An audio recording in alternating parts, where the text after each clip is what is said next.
listening to A Scary State, and this week we have another spooky special. Another. New Year's Eve. Yeah. So, Lauren? Yes, Kenzie. Let's get scary. I thought you were going to do it. Yeah. Yeah. Yeah. So you know how Joe and I have that movie poster that we have not worked through? It's like the top 100 movies and it's scratch off and like, you scratch off every time you watch a new movie. Sure. Okay, so we have one. Mhm. We've had it for like 2 years. We've watched one movie on it. Well, okay, here's the thing. We've seen most of the movies, but I Right. said we can't scratch it off unless we watch it together. Okay. So it's the way that I'm going to get him to watch Titanic because he won't watch it with me. Why? So he is a younger cousin of girls. Yeah. And so when he was growing up, the girls would watch Titanic and force him to watch it. And then they would cry through the entire movie. And Joe was like, I just literally can't do this anymore. But so he was like, I can't do it. And I was like, will you watch it with me? And he said no. And so this way he's going to watch it with me. Well, Anywho. I mean, it's not surprising he wouldn't get in the maternity photos either. So, I know. God. I know. Single mom over here. But so the only movie we had watched so far was Gladiator. Mhm. We just watched one last night What? that I have never seen before. Which one's that? Fight Club. That's a good one. I've never seen it before. I've never seen it either. How do you know what's a good one then? Because it's like, it's like a good classic. Like a quintessential movie. Yeah, exactly. Okay, I won't like spoil it for anyone who hasn't seen it yet. I mean, people should Me? have, but I haven't, and you haven't, right? It's not what I thought it was Well, at all. first rule about Fight Club. Don't talk about Fight Club. Don't talk about Fight Club. But I was watching it and I was like, and then like a big thing would happen. Joe would look at me and I was like, what is happening? And so I would keep watching and I would look at him. I'm like, I'm so confused. See, that would be a good way to get me to watch things that I haven't seen before. Like a poster? Yeah. Yeah. Because, So it's the top 100 on IMDb. so those are going to be, the big classics. Exactly. That's fun. So there's like Shawshank Redemption is on there. Spirited Away is actually on there. Yeah, I saw them post something too for top 100 movies, and it was like number 10 or 11. I or love something. Spirited Away. I've only seen it once. Oh, that was like, I don't know what it was growing up. Loved the movie.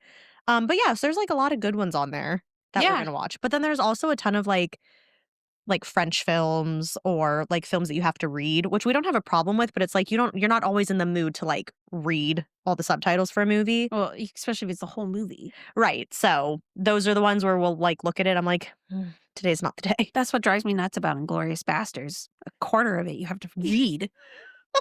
I still remember we were hanging out with some friends and they're like, oh, let's watch this movie. And I was like, no, we really don't want to do that. And they're like, well, I was like, Mackenzie will read the whole thing. We don't want to do this. And they're like, no, it'll be fine. So they started the movie and you started reading it and they immediately turned it off.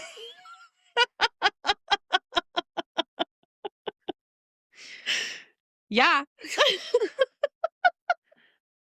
I didn't want to watch that movie. I ended up watching it though, and it's not a terrible movie, but I really didn't want to watch it.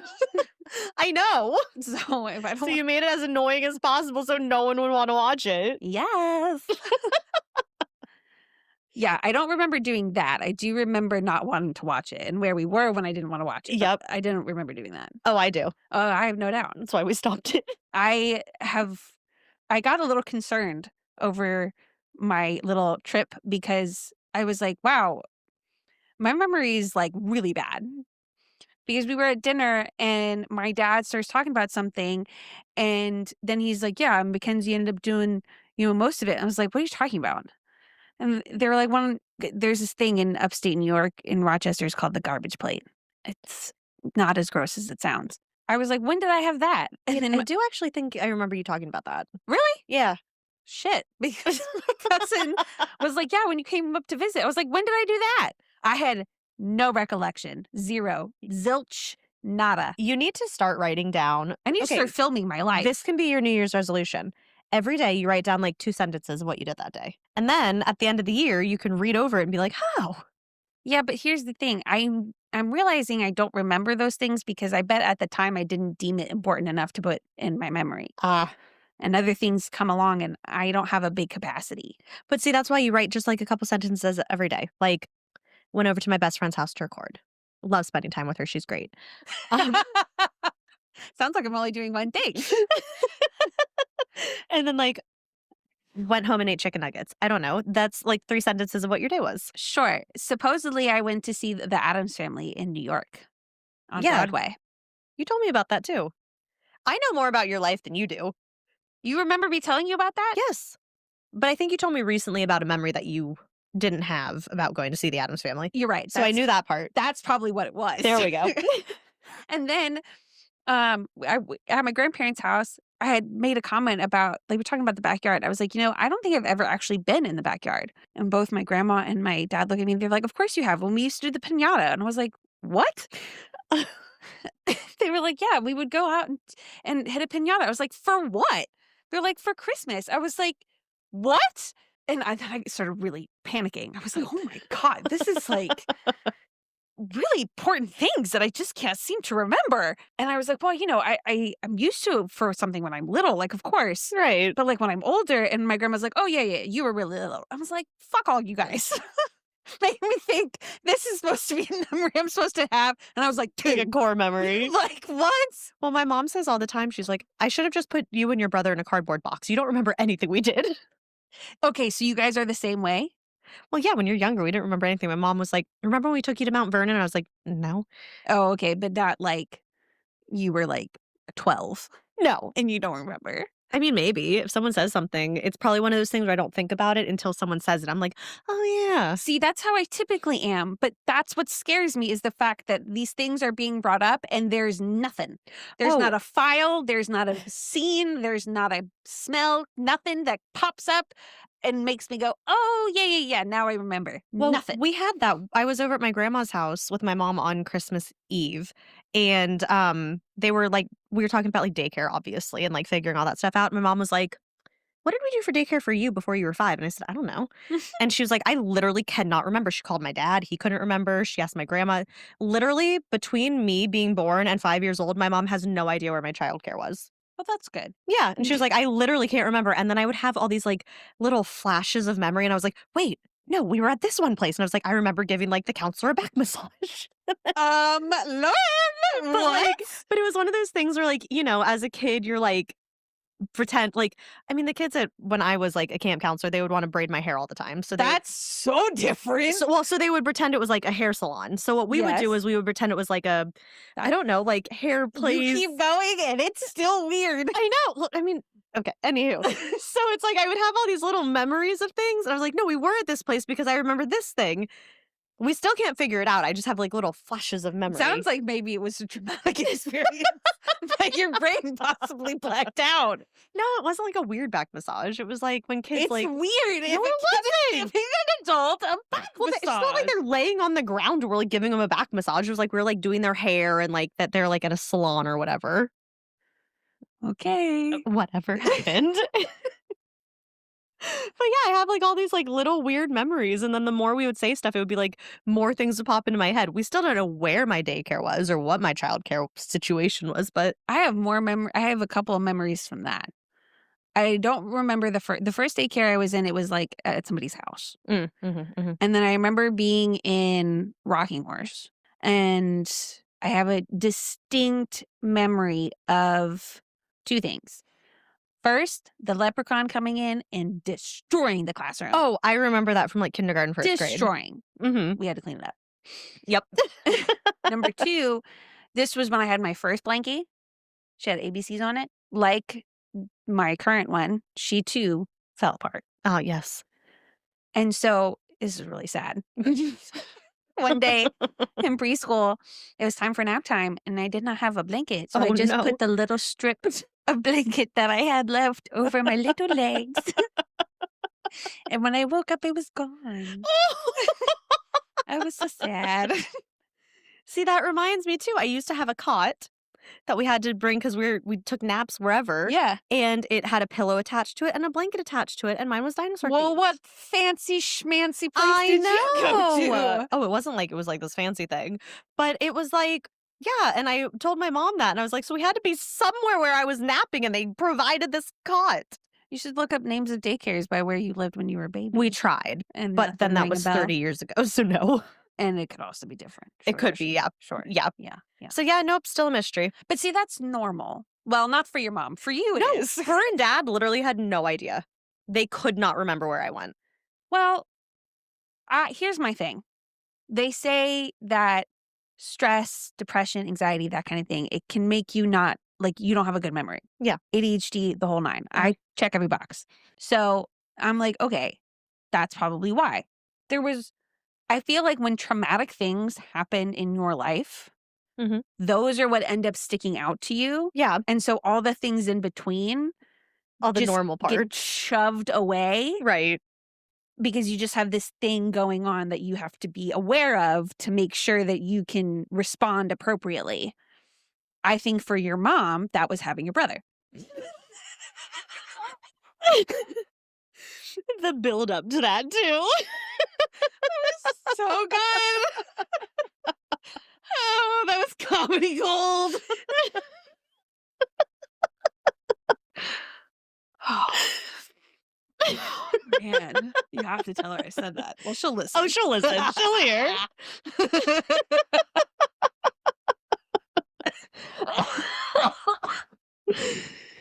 Oh, that was so good.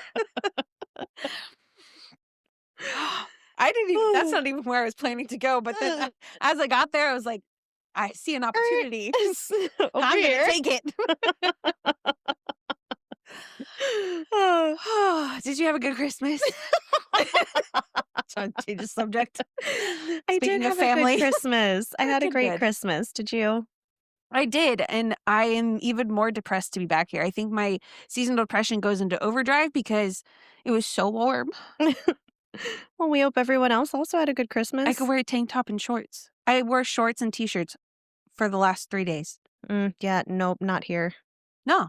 Leggings, sweaters, Yeah. jackets. Layers. Except I also haven't really left my house in like 2 days, so it's been amazing. So, like, to you, it's been cozy. I know, I've been great. Well, that's good. I like haven't had a reason to leave because we've I'm been doing stuff here. Joe's been taking Roy out. I'm just like uncomfortable doing anything at this point. well, So sure. Joe's really, You would probably have been uncomfy in the position you're in now.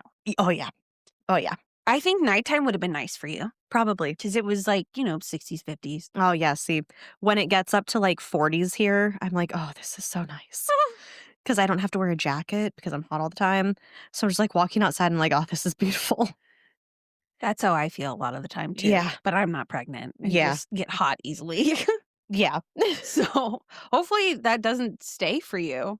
No, it should go away because I have a whole other body providing heat right now. Sure, sure, sure. I Yeah. get why you're now an always hot person when you Yeah. used to be always cold. I know. I honestly prefer the always being cold. That's what I'm But being saying. hot all the time sucks. Yes.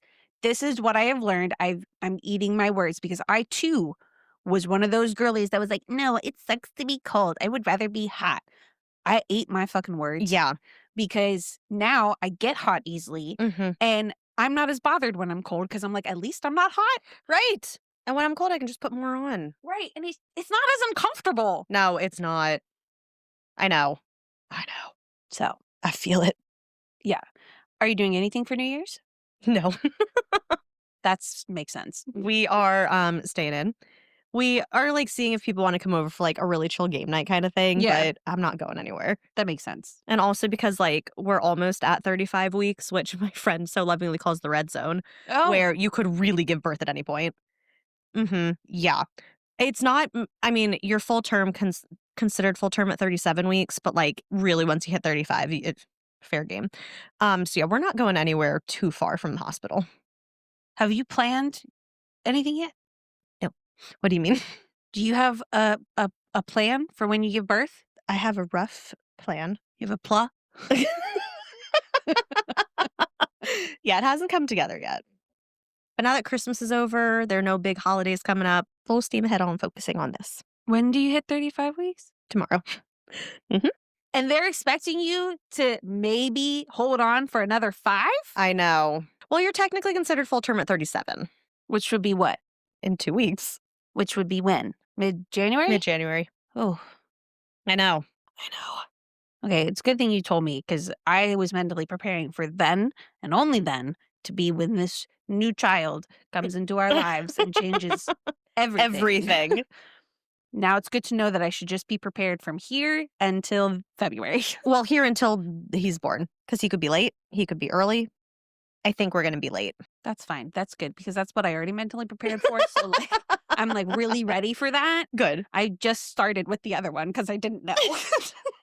But yeah, I think we'll be late, so, we're good. But yeah, are you doing anything fun for New Year's? Yeah, I'm going to Lake Anna Oh, that'll be fun. with a handful of the people I hang out with every weekend.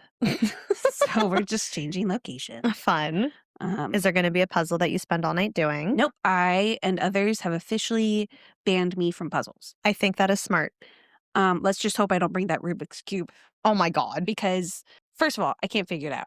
Then, once I realized I couldn't figure it out, I honestly started using kind of as like a fidget Oh, because it was yeah. like, because it's not a normal Rubik's Cube and it's like you have to put it back into a cube. And now Yeah, it's the one that like, has, like, the triangle sides and stuff. We saw it online, and I was like, "Ah, that's the one Mackenzie has." unfortunately, my family thinks I'm smart enough to do it. I'm not. Yes, you are. So then it just started becoming like a nice fidget that I would just like spin and turn the pieces for. Yeah, I don't think you should bring that with you. I stopped trying to solve it. I was like, this is just nice to like move this shit around. Okay. And I started doing, so my cousin and I switched. He had like a big ball tetrahedron something or other. I don't know. I forget what the geometric name is for Okay. it. But it's really big. And it's like a bunch of like hexagons put together, make a giant ball. Okay. So I was like, well, let's switch. So he had one side kind of sort of completed. He was like, yeah, you can help me with that. So as we're playing the game, I'm just twisting it and because it's just satisfying to just twist and turn. Yeah. Like it's in my lap as I'm paying attention to the game, and it's just really nice. He's like, "Are you just screwing it up even more?" I'm like, "I mean, yeah, probably." See, that's what is, like, about the Rubik's Cube. You have to mess it up to make it work again, Right. and I can't do that. If I get one side done, I'd be like, "We're done." Yeah, I was so close. What my mom would do is she would peel off stickers and put them where they needed to go. See, I can't even do that because it's still not in a square. Right. Oh, yeah, yours you're So- different. So yeah, but I turned it into something positive. It's a nice little fidget. There you go. You got 2 uses out of And it. honestly, I think one of these days, if I keep fidgeting with it enough, I'll solve it. I think that's a good thing to think. You know, Yep. the odds, right? They got to be in my favor. Obviously. So yeah, no puzzles. I'm also going down a day late because my dad's having hip replacement surgery. Oh. So I'm batter up for caretaker. Yep. So, but then my aunt's gonna come in Oh, well, that's nice. relief And then you go party safely safely. and not as far away. That is true. That is So- true. My aunt didn't realize that, and she thought I was going out to party. I was like, no, actually, we're going to like Anna and just hanging Just out chilling. and chilling, and so Wholesome we fun. don't have to go anywhere and order Ubers. And she was like, oh, that's so great. Oh, so much nicer. Because the one year, I guess, that she got invited to a New Year's Eve thing is she got help take care of my dad. No. Snooze, you lose. That's what we always say. Okay, All right. I got 2 truths and a lie for you All right. on New Year's Eve traditions. Okay. So 2 of these are true traditions from around the world, and one of these is a lie. All right. All right. Number 1. In several countries, people believe that whatever you are doing at the exact moment the new year begins will set the tone for the whole 12 months. I can see that. This belief has led to traditions like holding money to attract wealth, standing with loved ones to ensure strong relationships, or even briefly stepping outside the home to symbolize new beginnings. I like it. I like it. I could see that being true. Mhm. Number 2. In parts of Europe, it was once customary to leave all doors and windows open at midnight to allow the old year to escape and the new year to enter freely. Households believe that failing to do that could trap bad luck inside the home for the coming year. Also sounds believable Okay. because when you like exercise a house, you Sure. open all the windows and, bad stuff goes out. Okay. All right. Number 3. In the early 1900s, some American cities briefly banned New Year's Eve celebrations after public officials claimed that excessive noise from bells, whistles, and fireworks was believed to confuse farm animals and disrupt milk production, leading to economic losses for dairy farmers. Whew. That sounds false. Okay. Okay, so I'm going to say officially number 3 is false. Okay. Number 3 is the lie. You are incorrect. Damn it. The lie is number 2. This is what ChatGPT says. While opening doors or windows at New Year's shows up occasionally in modern retellings, there's no solid historical evidence that this was a widespread or formal New Year's tradition in Europe tied to letting the old year escape. Ugh. Number 1 is true. The idea that The idea that what you're doing at midnight sets the tone for the rest of the year is a very real belief found in multiple cultures, which is why traditions like holding money, kissing someone, or being with family are so common. Okay. Number 3, in the early 1900s, some U.S. cities did attempt to limit or discourage New Year's noise due to concerns about livestock, public order, and economic disruption, especially in agricultural areas. I mean, that also makes sense, but I don't like it as much as the other one. Yeah, ChatGPT does a good job with these Yeah. because it gave me the 3, but it didn't tell me which one was a lie. And I was like, well, which one is the lie? So you also get a play. Yeah, I thought it was the Doors one. Oh. Mhm. I was like, I know that that's a thing, but is that a thing there? Right. Yeah. So, Because there's also a thing like some cultures will wear different clothing and like yeah. different clothing means something different for the new year and Yeah, all of yeah. that stuff. There's a lot of New Year's traditions. That's exactly why I picked it. I think we did a New Year's tradition once for like one of the past New Year's episodes. Oh, for sure. Yeah. And Because I'll there's some probably interesting ones. eating the grapes. The grapes. All of a sudden, I can't think of anything else but the grapes. I know you're not supposed to either wash clothes on the first of the year, the like 31st, You're supposed to wear certain color because it's underwear. like washing away like friendship or something like that. That's crazy. Yeah, and then certain color underwear could mean like red means love and yellow means like wealth, like things like that. Yeah. Hmm. I don't do any of those. Same. So I just kind of go about my life. Because there's been some beginnings for New Year's that, like, not good. And I'm glad that they didn't set the tone for the year. And then there's been times where New Year's have been great and the year, not so much. Right. So really, This What are one we should be doing? the lie. what? The one that does that says that. Oh, it's a belief. It doesn't mean necessarily that it happens. Jeez. I mean, it's like, a happy belief, but you've already proved that some of them don't happen. Okay. Hopefully you're not listening with your children and they don't ask you, is Santa Claus real? No, he's real. Obviously. He's not a belief. No, he's a a figure. factual figure. Exactly. Got it. Thank I you. understand the difference now. Thank you. My apologies. All right, Mackenzie. No, pretend I didn't say Mackenzie. Okay. All right.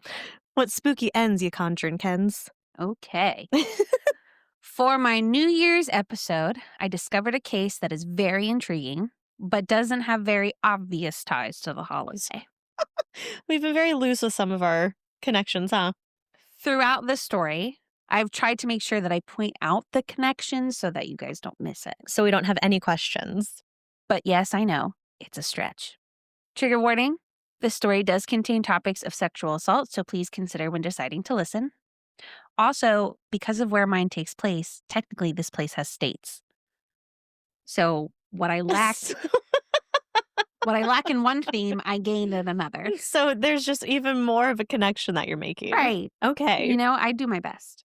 And I just, it's like one of those things you find the story and you're like, I have to figure out how to do this. Yep. It will come eventually. Okay. It just might take a second. So you don't need to ask, and how does this relate to New Year's? You Okay. just got to be patient and wait for it. Well, like the times when I'll talk about a story and it starts in a different state and you're like, when are we getting to the state? Yes, exactly. Okay. But now the roles are reversed. So don't be annoying like I am. All right. I'm interested to see where you are taking us. Okay. The year was 1990, and the Austrian elite had found the perfect candidate to be the poster child for Austria's rehabilitation program for criminals. And how does this relate to New Year's Eve? Fuck you. Supporters of prison rehabilitation had been pushing for this man's pardon since 1985. His stories captivated the nation and some of the surrounding countries. He was a beloved writer of children's stories, and his autobiography ended up becoming a bestseller. While he was in jail, he wrote poems about his experiences and caught the attention of top-tier Austrian writers and journalists.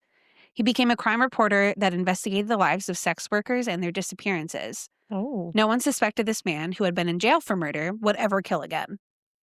He was a changed man, and he surely didn't want to go back to prison. Unfortunately, this would not be the case. Their beloved reformed criminal would go on to be responsible for 9 more murders in the span of 2 years. Jeez. On April 1st, 1973, I don't know if it's not America, because it's probably Marisha. That sounds good. It sounds like a Eastern European type name. Sounds good. I wouldn't know one way or the other, so I'm literally just relying on you. Yeah, but we do have a German listener, We have 2. so they'll know.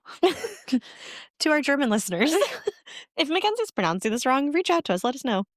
Or don't. No, but do I wanna know who you are? That's that's true too.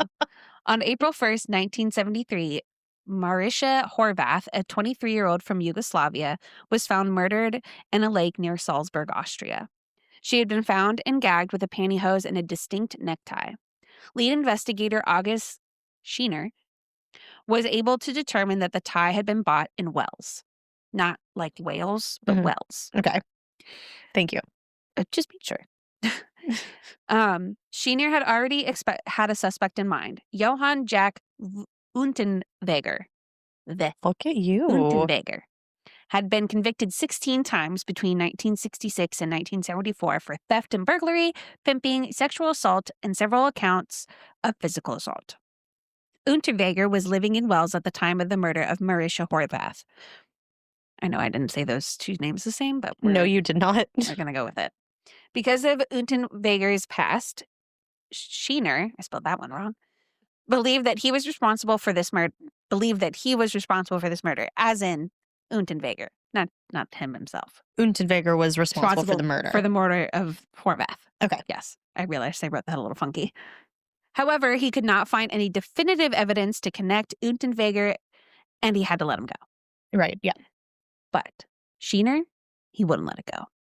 He would fight for justice for Marisha, third time's a charm, even beyond his retirement. He would be the reason that Vienna police would consider Unterweger as a possible suspect in later murders. Okay. In 1974, Unterweger moved to Switzerland, where he met West German Barbara Scholz. Barbara was a teenager and was being deported back to Germany, so Unterweger followed. Oh. He's not a teenager, by the way. How old is he? I think he would have been in his 20s. And 26. what teenager age is she? I think, if I remember correctly, she was 16. Oh, okay. Yeah. Like 18 teenager? That's fine. No. 16 teenager? Meh. Yeah. On December 11th, 1974, Unterweger and Scholz had planned to rob Scholz's parents' home, but her parents were home, which was an unexpected. Right. Doesn't really make that easy. Right. So they're like, okay, well, we can't do this. Yeah. But they weren't going to go home empty-handed. Margaret Schaefer was walking home when she saw the couple and recognized Scholz as an old school friend. Uh-oh. The couple persuaded Margaret to join them in the car, which she gladly did, never expecting her old friend would lead her to any harm. That's why if you see friends from school or acquaintances, you don't need to talk to them. You don't need to rekindle any friendships. Well, it's the 1970s, and she sees them. I saw a girl I knew on her hospital tour and I didn't say anything.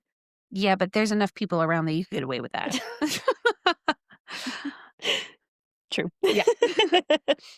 Eventually, the drive took a turn, and Unterweger and Scholz were forcing Margaret to give them all her money. She only had about the equivalent of $17, and that infuriated Unterweger. Fearing for her life, she said that there was more money in her parents' house, and she was forced to hand over the key. When they arrived at the house, Scholz broke in and stole the equivalent of about $100. Margaret promised that she wouldn't tell anyone. And when I am saying about $100, I mean the conversion from francs to dollars. Okay. Not today's money. I didn't do that conversion. Okay. Just what it would be equal in US dollars. Gotcha. Yeah. Margaret promised she wouldn't tell anyone, but her pleas fell on deaf ears. Unterweger parked the car near a forest and forced Margaret out of the car. Her hands had already been tied using the belt from Scholz's coat. So Scholz is helping with this. Right. While Scholz stayed behind, Unterweger dragged Margaret into the trees where he brutally beat her with an iron bar, tied her up with her pantyhose, raped her with the weapon, and finally manually strangled Margaret to death. Oh my God. Yeah. That's why there was a trigger warning at the beginning of this. Yeah. The couple fled back to Switzerland and went on to rob a jewelry store. So this happened in Germany. Okay. They fled to Switzerland. Okay. Our map is only the United States, so. But I think they're all close to each other. Yeah. They're And in the general vicinity. Also during this time, just so you kind of know where we are in history, this was still during the Cold War, and there was an East Berlin and a West Berlin. Oh, okay. That was created after World War II. Okay. And the Soviet Union had West Berlin, and the Allied forces, whatever, had East Berlin. Okay. So one was communist, one was not. Gotcha. So just putting that in perspective. Okay. And no. Anyway. When strapped for cash, Unterweger had a bright idea to call Schultz's parents and trick them into thinking that she had been kidnapped. When they arranged for the handover at the bank in Basel, Switzerland, both of them were arrested by police. Schultz eventually caved and told investigators everything. Consequently, Unterweger confessed to the murder of Margaret Schaefer. So in Austria, you can be tried for crimes of another country, like if you are Austrian. Okay. So, like, if you're Austrian and you go to England and you kill someone, obviously you can be held accountable in England, but Austria will also try you for Interesting. whatever. Okay. Yeah. So because of that, even though the murder happened in Germany, Germany was like, okay, here, you can take it. Right. Yeah. Okay, interesting. Yeah. On June 1st, 1976, Unterweger was sentenced to life in prison, and Barbara Schulz was tried as an accomplice and received 8 years in prison. Oh, wait, sorry, how many years did he get? Life. Oh, okay. I bet you're wondering, what do you mean? I thought you said he got out. While Unterweger was incarcerated, he taught himself to read and write. He began writing short stories, poems, plays, and an autobiography. Wow, when you first talked about him at the beginning, I was like, oh, he seems like such a nice guy. Because you're like, he wrote children's books and he wrote poems. Like you, Austria was fooled. He published his book, which in English translates to Purgatory, Oh. in the early 1980s, and it shot Unterweger into stardom. He wrote children's stories for a popular Austrian children's program. In 1985, there was a campaign to pardon and release Unterweger, claiming he had been rehabilitated. Wow. Under Austrian law, because Unterweger was given a life sentence, he had to serve the minimum of 15 years before he could be released. Okay. On May 23rd, 1990, 15 years after he was sentenced to life in prison for the murder of Margaret Schaefer, Jack Unterweger was released from jail. Oh, no. So he's convicted of Margaret Schaefer's. Mhm. He's highly suspective of Marisha Horvath's. Right. But they can't definitively prove it. Right. So he ends up technically only being convicted of 10. Of 10 murders? Yeah. Instead of Okay. 11. But not at this point in his life. No, right now he's just 1. Okay. Unterweger was going to use his newfound fame to determine the narrative the public would know about his life and his crimes. Purgatory was taught in Austrian schools, and his stories for children were performed on Austrian radio. Oh my gosh. Unterweger himself hosted television programs which discussed criminal rehabilitation and worked as a journalist for the public broadcaster ORF. Now, what that stands for is something in a German Austrian that I cannot read without sounding like a blubbering idiot, so you're going to get ORF. Sounds good. Cool. This job would allow him to travel to different countries and investigate the sex workers in the area. In September of 1990... To investigate why they were going missing, correct? Or to... Just investigating their lives in general at this point. At this point. Uh-huh. So he's just like the day in the life of kind of thing. Because that's a good thing for a murderer to do. Well, good. So you weren't as fooled as Austria. In September of 1990, Unterweger traveled to Prague to interview a woman in their red light district. On September 15th, the body of Blanka Bokova was found near the Vlatov River with signs of manual and ligature strangulation. Was it a coincidence that he happened to be in Prague? That's a wild coincidence. Who knows? Wild circumstances we're under. Between October 1990 and May 1991, Unterweger killed at least 7 women in Austria. Oh my God. The victims were sex workers. 2 of them were unregistered because in Austria, it is actually legal to do sex work. Oh. And you're registered with the police. So most of these women, they're going to know that they go missing. Right. Because they are, and it's like for their safety and things like that. See, I think that's a great way to do it. I think so too. Now, people still got killed, but yes. One does not have to do with the other. Right. You know what I mean? No, I think the registering is like it's like another safety precaution for them. Yeah. And I don't know how new that was. And so this kind of added into his investigating this life of sex workers. Oh, okay. Which we'll get to in a little bit. Okay, so 2 were unregistered. Yes. At this point, the other 4? How many do we have at this point? He kills Margaret. Yeah. Probably Marisha. Right. And then Bianca. Okay. But they don't know about him to Bianca yet. Okay. ends up killing at least 7 women in Austria. Wow. 2 of which were unregistered Okay, sex workers. that was the number I So was 5. looking for. Okay. With several of them having been previously solicited by Unterweger. The women were driven outside of town, beaten, raped, and left in forested areas. All were manually strangled, which was the cause of death for most, while some were asphyxiated with underwear such as bras, pantyhose, or stockings. So I'm going to go through the list of women.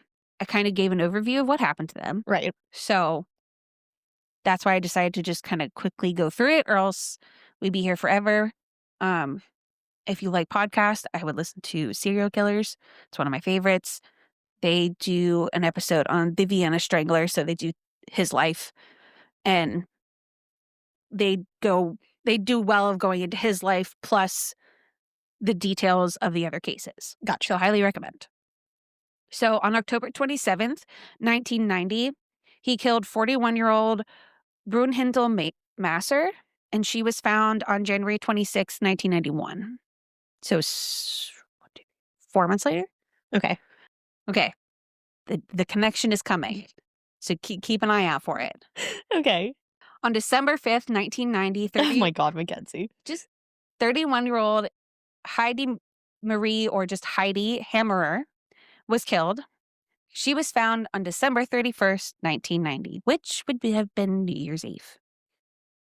Is there only one connection in this entire story? Yep. And ding, ding, ding, there we go. We found the connection. Yep. Okay. On March 7th, 1991. See, that's what I said. What I lack in others like this theme, Austria and Germany, they have states like we do. Yep. So I'm still doing a scary state. You are. And it happens to end up being a scary country. You are, Mackenzie. Thank you. And I still made sure to have. You found the connection to New Year's. Yes. Did I not say it was a stretch? You did. Okay. You were honest from the beginning. You were very upfront with us. I always like to do that. I never want to lead you astray. We went in knowing. Yeah. And, you provided. I did. And so. Yes. No notes. Again, I'm extremely sorry. I'm going to butcher all of these names. German or Austrian is hard. Yeah. So on March 7th, 1991, 30-year-old Elfriede Schriempf was killed. She was found on October 5th, 1991. So a lot of these people went missing. Wait, when did she go missing? March 7th, And she wasn't found until October? Yeah. Oh my gosh. Yeah. Most of them are found a few months in between. So in the month of April, he killed 3 people. Jeez. On April 8th, 1991, was 23-year-old Sylvia Ziegler. She was found August 4th of 1991. On April 16th, 1991, 25-year-old Sabine Moyitz. She was found on May 20th of that year. And then April 28th of 1991, 33-year-old Regina Prem and she was found on April 16th, 1992. Oh. So like a whole year. Whole year. Yeah. And then lastly, on May 8th, 1991, 25-year-old Karen Irogul Sladky was found, and she was found on May 23rd, 1991. Oh, that one was a quicker one. Yeah, so some of them they found quickly. A lot of them they found way long after. Yeah. So during this same time frame that these women are being kidnapped or disappearing and being murdered. So the 91 time. Yep. Unterweger maintained several relationships, including with journalists, lawyers, sex workers, and teenage students. Relationships as in relationships. I have a connection with you, or like a physical relationship? Yeah, like you're my girlfriend. Oh, wow. Yeah. Okay. For much of this time, he lived with Margaret Haas, a wealthy journalist for the magazine Wiener. Probably not Wiener.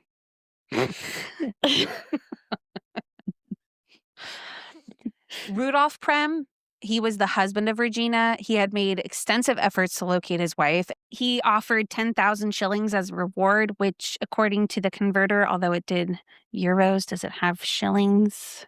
See, she has shilling for Somalia, but not. So do francs? Francs. Okay. Francs. We're going to stick with euro, even though it's not technically, I don't think it's technically right, but let's say it is. And so what did I say? Shillings to euros. 10,000 shillings. Oops, I did too many zeros. Hold on. Sorry. I erased them. I did 10 million.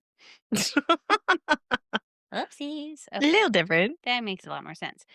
It is about 1,174 US dollars. So So a lot of money. significantly less. Well, 10,000? From the denominations, less, but in money terms, that's a lot of money. Right. Yes, it is. Yes. Okay. Yes. We're both right. Yeah. For 3 months, from May to July 1991, Unterweger taunted Rudolph over the phone. So he would call this man, taunting him over and over again. But at the time, they didn't know it was him. Oh. Yeah. Also during this time, investigators were at a loss for who could be committing these crimes. Unterweger, being a crime reporter for ORF, went to ask police questions about their progress on the murders that he committed. The audacity, the bravery. What's a good word? The narcissism. Yeah, that's a good one. Now retired investigator August Schiener suggested to Vienna police that Unterweger should be considered a suspect for the sex worker murders and disappearances. Here we go. So he's been long retired, but he did not give this up. He's like, I am not fooled by this man. Mm-hmm. He is responsible for this. Good. Vienna investigators thought it would be ridiculous that the rehabilitated murderer would commit more murders Right. and therefore send himself back to jail. Why would he do Unheard that? of. But police put Unterweger under surveillance anyway. This was until he went to the United States. And they did not find anything that connected him to the murders, so they had stopped. In summer 1991, Unterweger was hired by an Austrian magazine to write about crime in Los Angeles and the differences between U.S. and European attitudes towards prostitution. Oh, wow. Their words, not mine. He met local police, even going as far as to participate in a ride-along in the city's red light district, so aka Skid Row for us. Right. During time in Los Angeles and in Malibu, Unterweger beat, raped, and murdered 3 sex workers. Oh my God. 35-year-old Shannon Exley on June 20th, 33-year-old Irene Rodriguez on June 28th, and 26-year-old Peggy Jean Booth, also apparently known as Sherry Ann Long, not really sure, on July 3rd. The killings were linked by the distinct way the bras of the victims were cut and tied into a granny knot to be more suitable for controlled asphyxiation. Mm-hmm. So what's starting to happen is they're starting to notice the similar pattern with this knot. Oh, interesting. And so that's how they're able to connect some of them, is because this knot is happening over and over and over again. Mm-hmm. So I kind of brushed through the investigation. But they do pretty much figure out relatively quickly.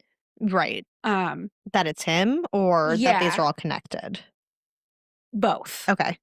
So I can't remember what the trigger was to have him start being investigated, but he was being investigated. He knew he was being investigated, and now they were like really looking into him. Right. And they also, I don't know if it was I think it was maybe when they tried to, like when they were in his apartment, I think they found things that tied him to the American murders. Mm-hmm. And then so like that put him there. So like that just emphasizes guilt even more because they know he did that. And then I can't remember what else there was. Like I said, the podcast goes into details. I more so wanted to focus on the overall craziness of the story. Right. Okay. The fact that he himself was writing about his own crimes. Right. As if he's investigating them. Crazy. And the connection to New Year's Eve, obviously. Obviously, of course. Police in Graz, which I believe is in Austria, in Vienna. Okay. I think. Eventually gathered enough evidence to arrest Unterweger, but he had fled by the time that they had entered his home. Wait, so he's in the U.S., then he comes back to Austria? He comes back to Austria. Okay. Finds out that he's actually seriously being investigated. And then flees. And flees. Okay. What year are we? 92?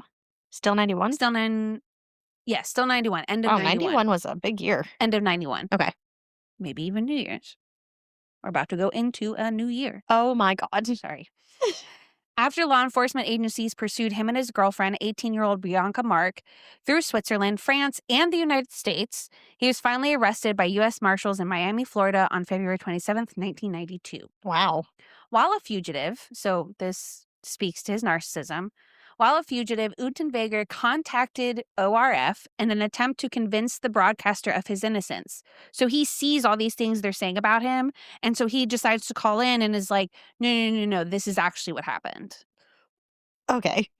ORF was noted for maintaining largely sympathetic coverage, continuing to repeat elements of Unterweger's fabricated biography, which we'll get to in a moment, including claims that he was only a, quote, killer of prostitutes, Mm. and that his actions were rooted in childhood trauma rather than sexual motivation.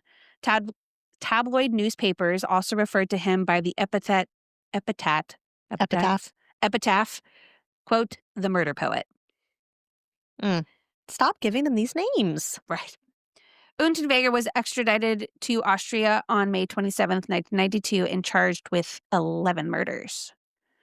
Two of his former girlfriends, Margaret Haas and attorney Astrid Wagner, were outspoken in their support of Unterweger and believed in his innocence Wow. until they read the original court transcript related to the murder of Margaret Schaefer. It's always annoying when it's like, well, he's not abusive because he never abused me. Yeah. And it's like, okay, good for you. Oh, also, I didn't mean to say 11. I meant to say 10.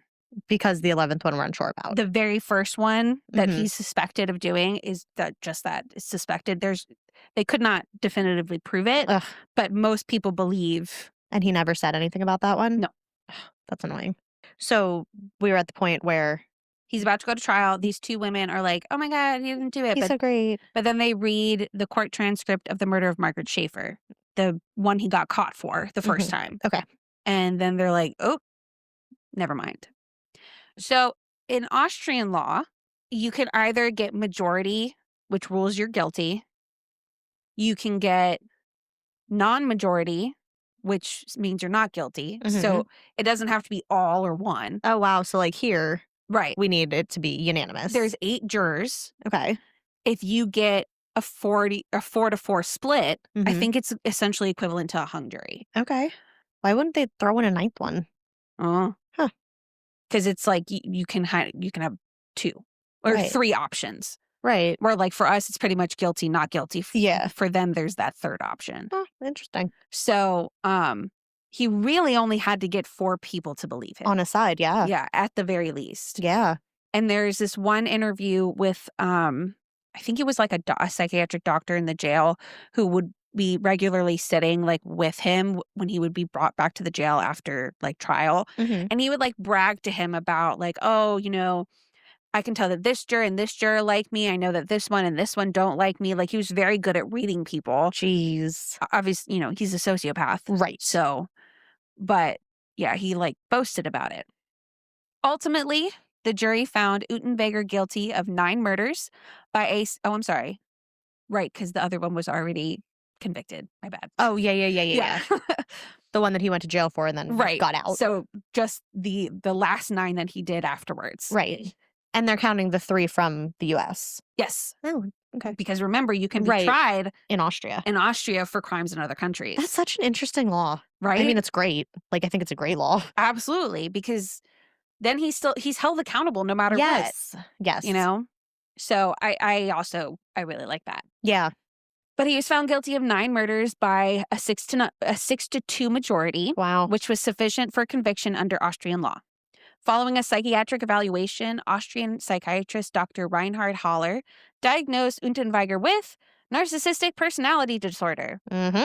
He presented his findings to the court on June 20th, 1994. So you were alive. I was Wow. not. You were not yet. Well, I was cooking. Yeah. On June 29th, 1994, Unterweger was sentenced to life imprisonment without the possibility of parole. That same night, Unterweger died by suicide in his prison cell, hanging himself with a rope made from shoelaces and a cord taken from the trousers of his tracksuit, Wow. tied using the same knot found on the bodies of the strangled sex workers. He wasn't going back to jail. Ugh. So, who is Jack Unterweger? Oh, okay. Who is he? He was born Johann Jack Unterweger on August 16th, 1950 in Judenburg, Austria. His early life was marked by instability, neglect, and repeated exposure to violence. His mother, Teresa Unterweger, was a sex worker who spent extended periods incarcerated, but technically mostly for theft, not because she was a sex worker. Yeah. Leaving Jack to be raised largely without consistent parental care.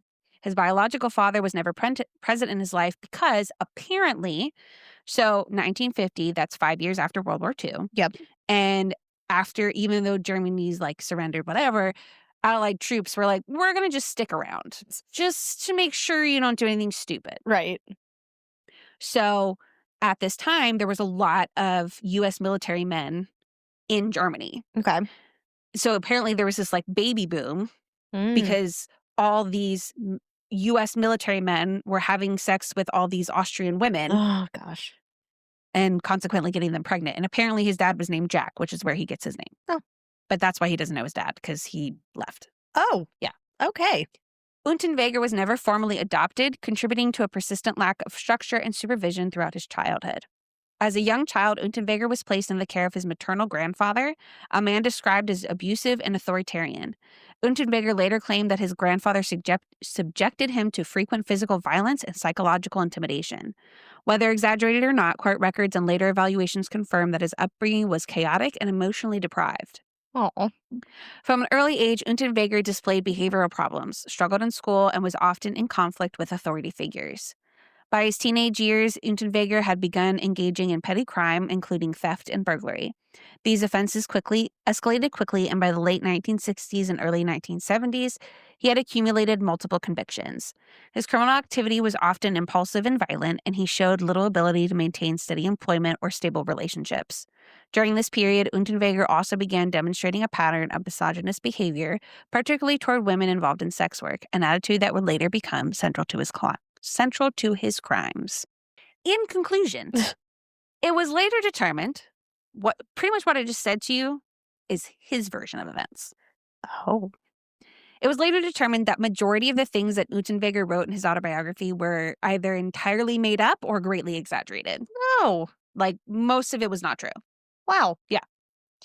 So a woman who had lived with Unterweger while he was living with his grandfather loudly protested the things that Unterweger had said about this man that he had lived with. So Right. he had said that he was abusive and he was an alcoholic and all these things. Yeah. Government records, neighbors, and relatives, including the women's 2 adult children who lived with the couple in the beginning, contradicted this characterization, saying that Unterweger was cared for and that his grandfather did not drink excessively.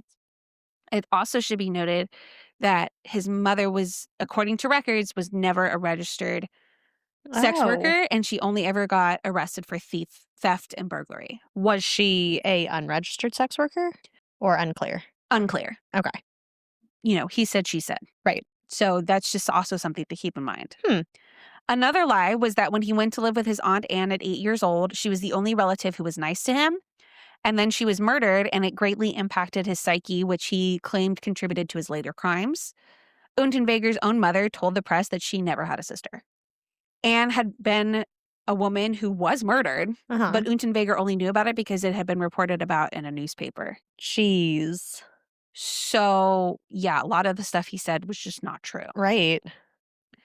Needless to say, narcissistic personality disorder is an accurate diagnosis for what many claim is Austria's worst serial killer. Although I could think of one more person who was worse, but I digress. But I don't think he's considered a serial killer. No, just war crimes. Like mass killer. Yeah. And that is Johann Jack Unterweger. Interesting. Yeah. Yeah, there's no way you would have covered him any other way. Right. That's what I'm saying. Like, I that's why for our spooky specials, I like to stretch it out a little bit because then I get to do cases we don't normally get to do. We'll just have to find ways to do cases we don't normally do. So the part that got me was that he was released after murder. And a brutal murder too. And to be like, oh, no. He writes poetry, so he's rehabilitated. Right. Like he brutally murdered her. Yeah. I can't imagine what her family felt like. Oh my gosh, yeah. When he was released. And then the egg and clown makeup on your face, you get both, that Austria had. Whew. Yeah. They're not going to make that same mistake twice. Hopefully not. And I mean, it's not like the first murder. Okay, murder is bad regardless, but it's not like he committed the first one. He was like underage. Correct. He was 26. He could have rehabilitated himself in prison. He knew the difference between right and wrong. Yes. And one of the shows I was watching for this, it's like the world's or the most evil person or the world's most evil person, something like that.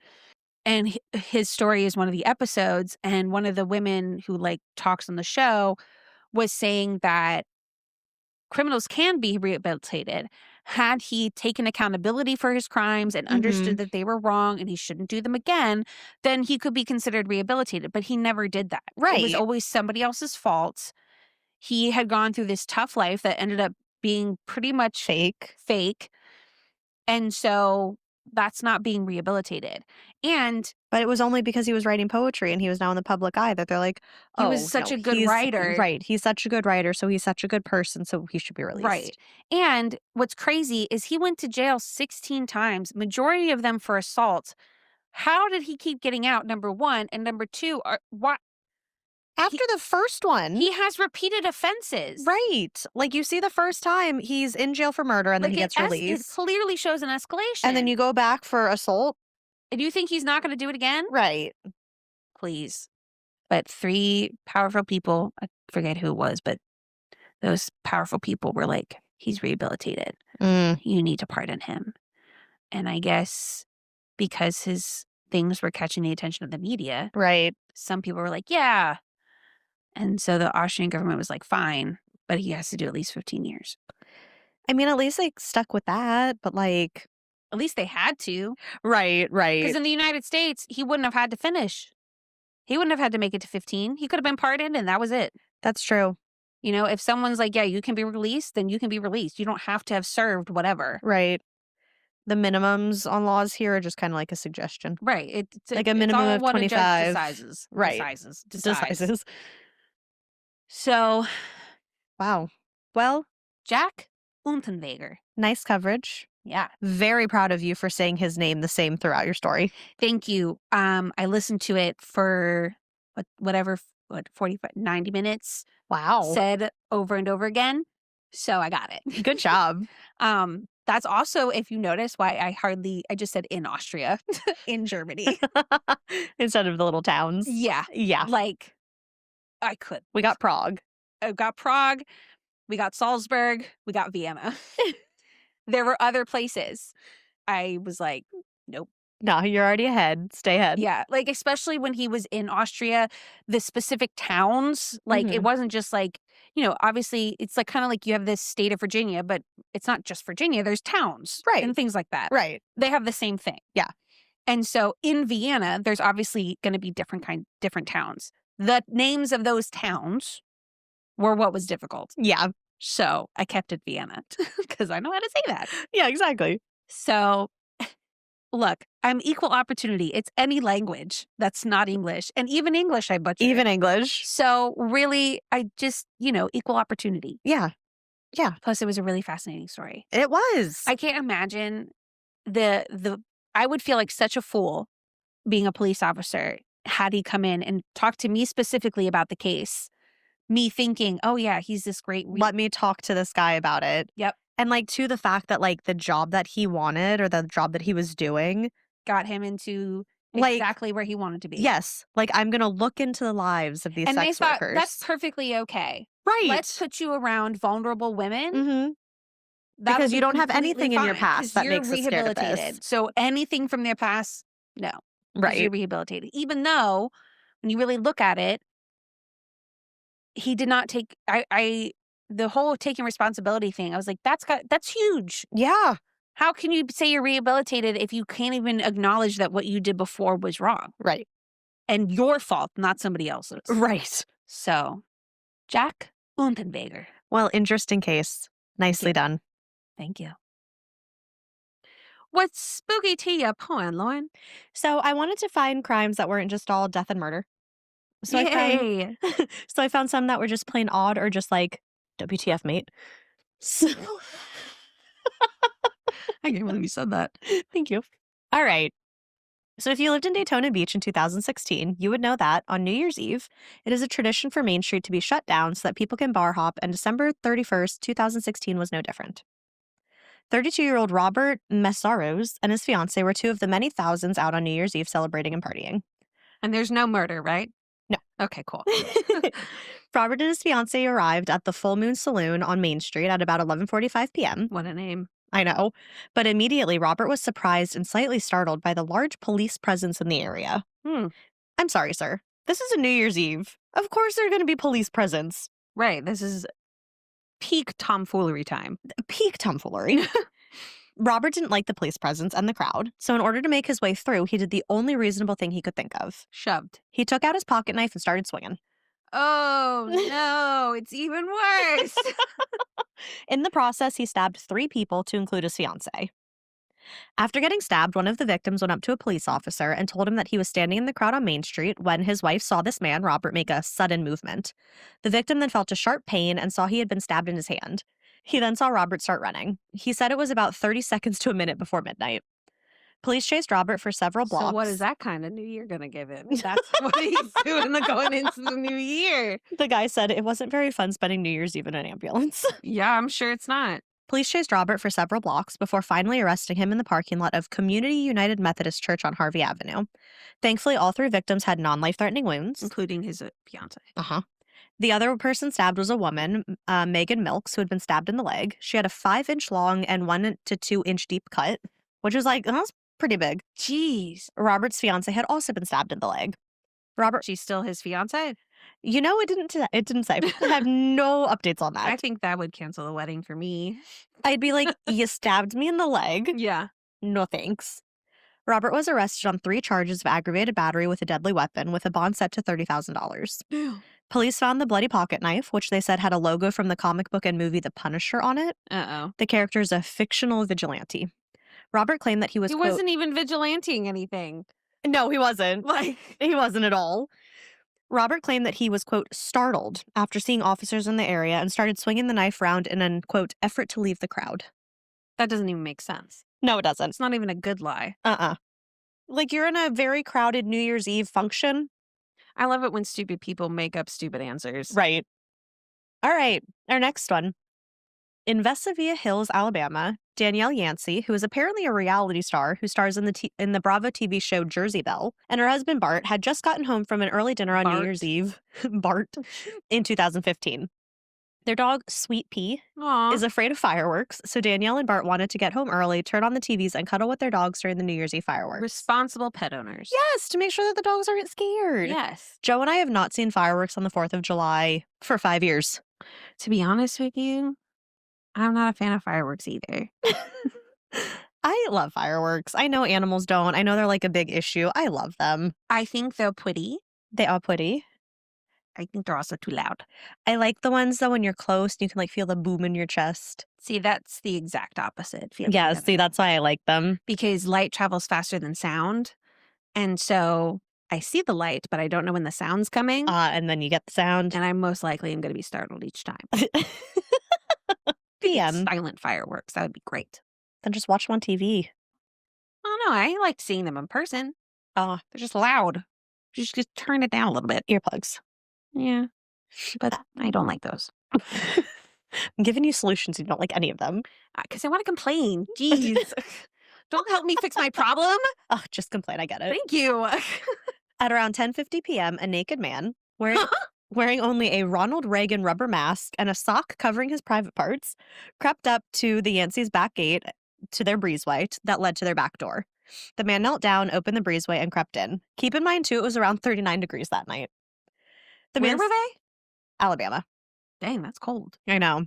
The man stood up in the breezeway by the back door and looked through the windows into the couple's house.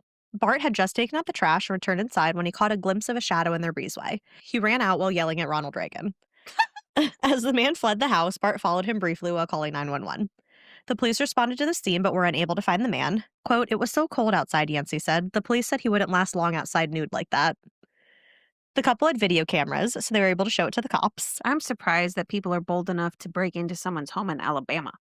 They didn't really break into the home, so it's like they have a breezeway, which is is like a that? weird way to describe it, but so it's like I'll show you the video after if you remind me, Mm-hmm. but it's kind of like this like entryway that leads to their back deck, and then Okay. from their back deck they can look into the house. Okay. But so he didn't go into the house, but he was definitely like on their property. I mean, still, Right, no. it's Alabama. Absolutely. Vestavia Hills Police Lieutenant Kevin York said that they had just received another call at about 11 p.m. about a teenager streaking through a neighborhood in the direction of Vestavia Hills Baptist area, an area where kids were known to hang out. The streaker also wasn't able to be located. Over the next couple of days, He Danielle's probably has a huge ego for getting away with it.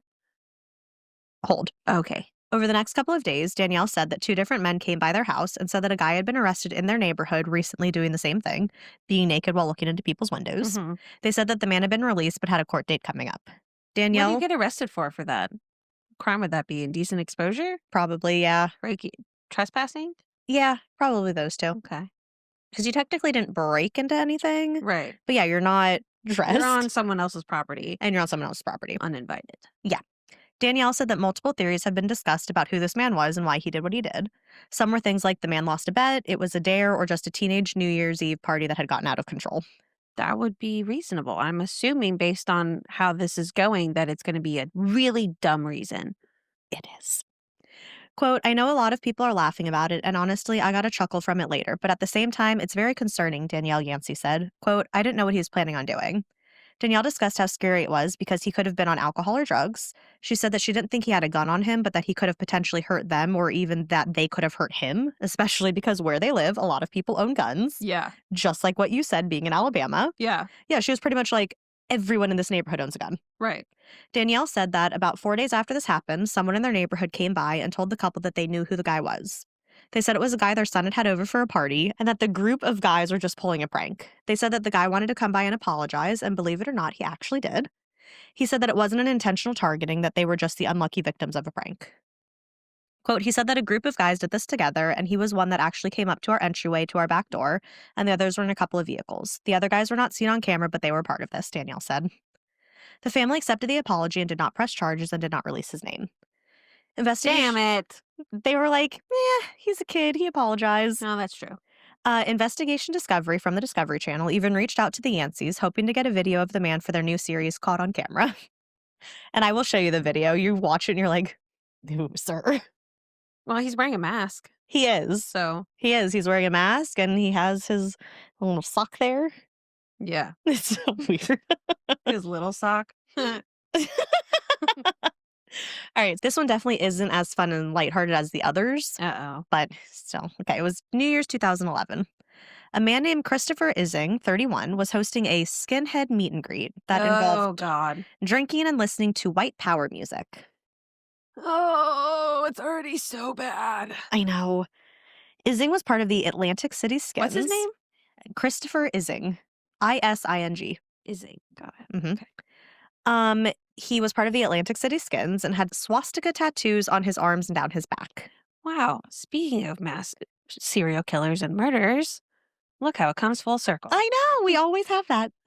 So 2 men at the party were also 29-year-old Michael Gunner and 24-year-old Kyle Powell, who were part of the Aryan Terror Brigade. So both the Aryan Terror Brigade and the Atlantic City Skins have been on the watch lists of the Southern Poverty Law Center and the Anti-Defamation League as active skinhead hate groups.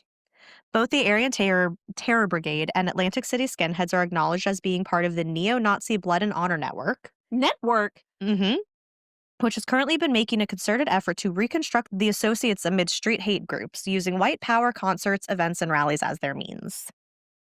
Are you sure this isn't today? I mean, they're probably still around.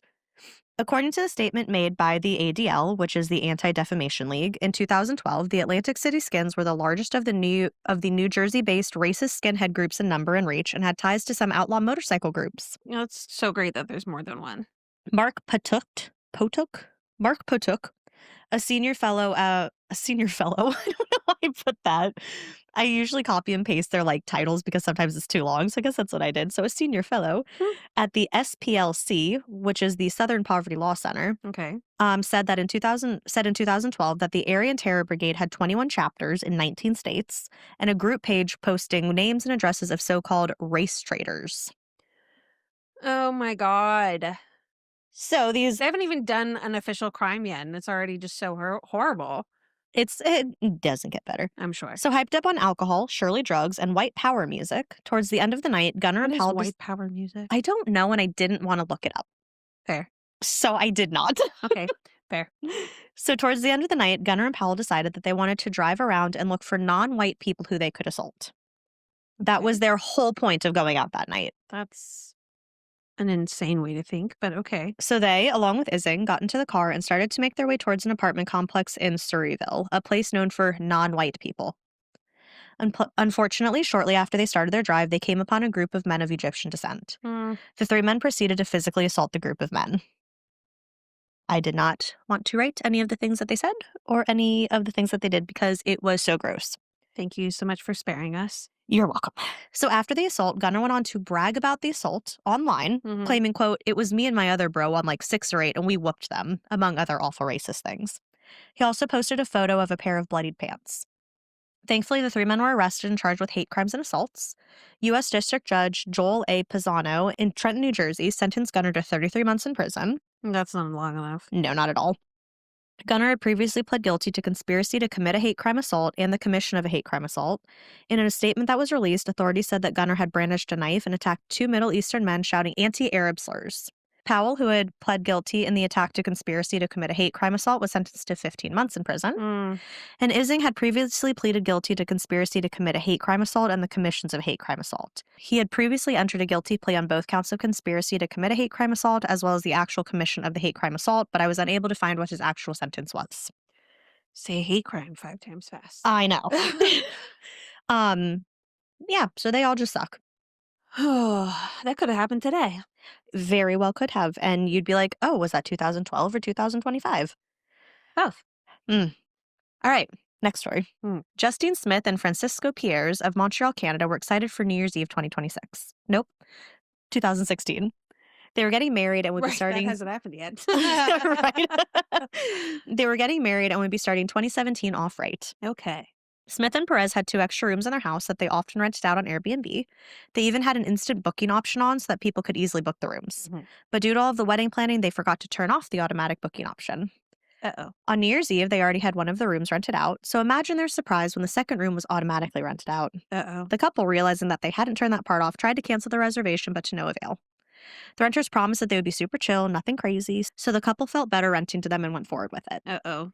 Well, the now married couple arrived home from their wedding at 2:30 a.m. to find what looked like a huge party had taken place. Oh. The couple, being exhausted from their wedding, decided to deal with it in the morning. But shortly after, the couple was awoken by the guests returning, which was followed by the sound of people snorting cocaine in their living room and others having sex in the room next to them. They returned. Mm-hmm. Wow. In the morning, when Justine woke up, she found 2 naked strangers on her sofa, surrounded by empty cocaine baggies. She also discovered that 3 extra people had been invited back to stay. This is when Justine blew up and started shouting at the renters. Yeah. The renters, though, did entirely clean up their mess before leaving, Good. left a note apologizing to the couple, and left a 5-star review for them. Okay. The note said, quote, "Sorry for being such bad guests. We have no excuses for our behavior. We were honestly just fucked up. Congratulations on your wedding." Oh my God. Well, at least in the end, no one was really hurt in that Mm-mm. one. Quote, "They did a pretty good job. No deep cleaning, but they did take out the garbage and move the furniture back. I was pretty impressed." Miss Smith told BuzzFeed. That would be a funny movie. What, like based on this? Mm-hmm. It would be. The only casualty of the night was their living room rug. Smith said that their Oh God. cum-caked carpet was Ew! Oh my God. was beyond saving. Our relationship with the carpet was never going to be the same, she said. Oh my God. They're having fucking orgies in there, man. Uh-huh. That's crazy. She said she was really upset at first, but now she finds it funny and says she has a great wedding story for the rest of her life. That is true. Way to look at the bright side. All right, so I found a couple more wild New Year's Eve Airbnb rental stories. Oh my. In Oakland, California, Rasham Vasanwala and Jim Santilloan had rented out their house to who they thought was an older man from Chicago. They left and were doing whatever they were doing when they got a call from a concerned neighbor. The neighbor informed them that a parade of teens and police were going in and out of their house. A parade. They rushed home to find an 18-year-old had rented the house to celebrate his 18th birthday with 200 to 300 of his closest friends. Jesus. Our wedding wasn't even that big. Well, it's you invite this person, who invites this person, who invites this person. Right. Their arrival home prompted all of the guests to flee, leaving the house looking like a, quote, bomb site.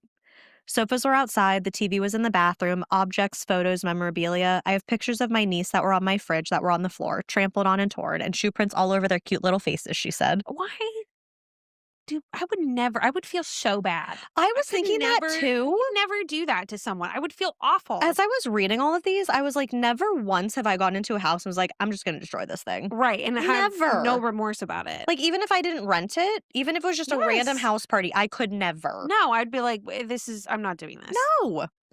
They found dirty furniture, beer cans, cigarettes, broken glass, and even bloodstains on the walls. Oh god. The next day, the couple called the kid who rented the house, telling him he needed to come by. When he did, he was arrested by police on the spot for vandalism. Idiot. Idiot. I Why the know. fuck Why did would you go come back? Owen says he plans to press charges and file a civil suit. And if that isn't bad enough, over the following days, a few kids kept showing up at the couple's house trying to get pieces of clothing that they had left behind. No, at that point, it's a lost cause. The couple had to continuously call the cops on all of the random kids stopping by. Unless it's an electronic, let it go. Right. The couple doesn't plan to list their home on Airbnb anymore. I don't blame them. Too bad they didn't have the other guests. I know. Nice The and ones who were cleaned up. nice, respectful, left a 5-star review on Airbnb. Right. In Putney, London, Christina McQuillan, a magazine designer, and her partner Henry rented out their apartment for one night. But when Christina returned home, she found hundreds of people spilling out onto the street from inside of her home. Oof. Christina said, quote, "It was horrific. Me and my partner got to the property and there were hundreds of people in the streets. We entered the property and we told her, the girl who rented the Airbnb, to shut it down immediately. The girl just laughed and said, 'No, I'm holding a party.'" The audacity. I would have been like, "Girl." So the couple went upstairs and cut the power. Nice. She tried to call the police, Christina, but they told her that they were too busy and her issue wasn't a priority, so it was her responsibility to get everyone out. Uh-huh. Okay. I don't want to hear England talk any shit anymore. That is crazy. Yeah. So as she was trying to do so and break up a rave, Christina says she was punched in the stomach by a guest. Oh my god. Another call to cops was made, and this time, due to her having been assaulted, 5 cop cars showed up to the party to help break it up. So at least we are the same in the sense that both of our police are reactive and not proactive. Yep. Cool. Yep. The party ended up severely damaging Christina's place. Damage totaling 3,000 euros. I don't know how much that is in, like, the euro is very close to the dollar, so very close. $1.18 is a euro. Right now? Mhm. Wow, look at you. I just looked at it. Oh. Okay, so close to $3,000. Yeah. Included ripped up floorboards, items stolen, and a television pulled off the wall and broken. There was clear evidence that there had been many drugs taken, and there were also reports of a couple having sex in the upstairs bedroom while another man watched. Ew. The woman who booked the Airbnb, a 22-year-old, said that she has done nothing wrong and denies that her friends were drunk or took drugs. She said that all of her friends left when asked. The woman went as far as to claim that Christina had no right to kick her friends out, as she had said she informed her in advance of the party. Quote, "She broke our contract while I kept all the rules." Christina later discovered that the renter had used a fake name to book the property. Oh, you lost all your credibility on that one. Mm-hmm. All right, and this one to end on. Ella Boyd, 37, had rented out her apartment on a New Year's Eve for a New Year's Eve party, but the booking party had used a fake profile. Boyd said that she agreed to rent her flat to a young woman who said she was going to the Royal Albert Hall to celebrate the New Year with her sister and would only be at the Airbnb to sleep. Mm. But just before midnight, Boyd received a message from a neighbor who told her that her flat had been taken over for a wild party. Uh-oh. Neighbors reported seeing men with knives and machetes walking around, Jesus. while partiers caused thousands of pounds of damage and stole some of Boyd's things. Oh, no. It took 30 backup police officers to get the partiers out after having to break the door down. Damn. Then the partiers tried to come back on New Year's Day, and again, police were called to come remove them. Boyd had been in LA for New Year's Eve and had to fly back to her place in North London early to deal with it all. That is a long-ass trip. Uh-huh. She found her flat trashed. Partygoers had peed on her bed. Cigarettes had been extinguished on furniture. Her sofa was broken, and some of her belongings had been stolen, like clothes, makeup, jewelry, and even her hair straightener. If anything's going to be stolen, I'd rather it be things I can replace. They even took prints off the wall that her friends had given to her. Just kidding. She also found bottles, cigarette ends, and nitrous oxide canisters all over the floor. Jesus. In all of these cases, the Airbnb owners have worked with Airbnb to get money back for the damages that occurred. Airbnb has said that the renters have been permanently blocked and that they are working with the homeowners to help with damages. Are they?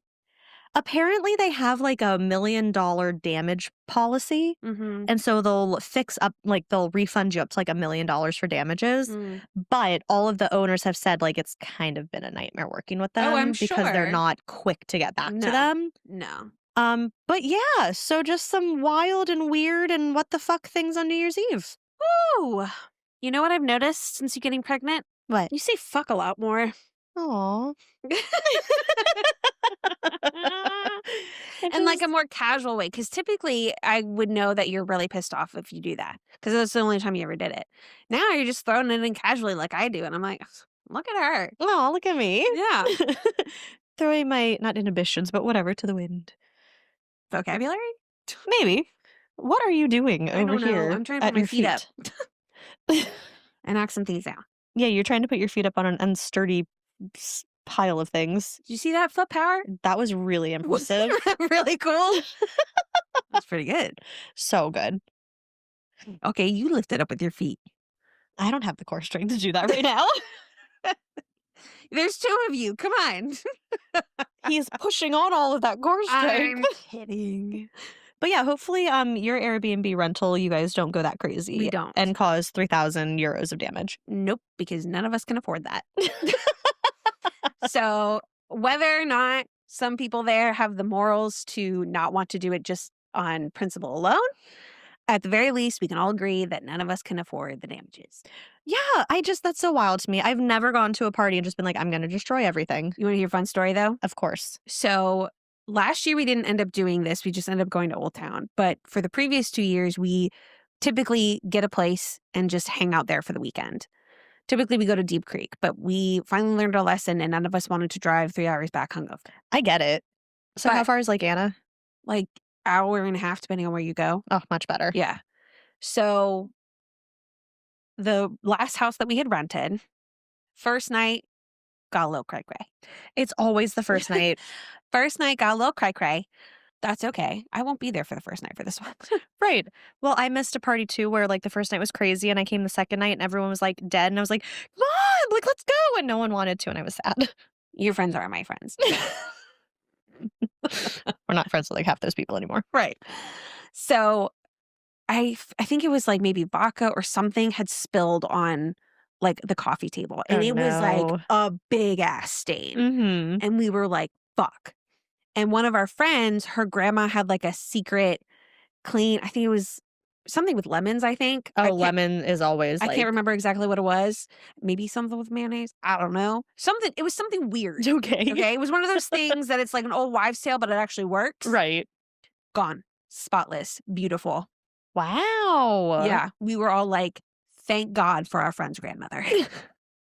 Rest in peace. Yes. Unless she's still alive. Happy you're here. I don't know. I'm not sure. But we'll go with both of those. Yeah. Yeah. So whatever you end up doing for New Year's, we hope you have a safe and happy New Year's.